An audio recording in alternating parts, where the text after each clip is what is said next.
Evet.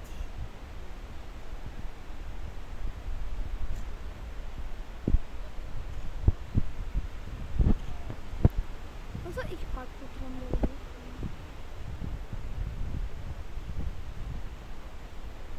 Konuş bir şey olmadı ya sesini kesiyor. Hı hı. Ben onu tekrar toplarım.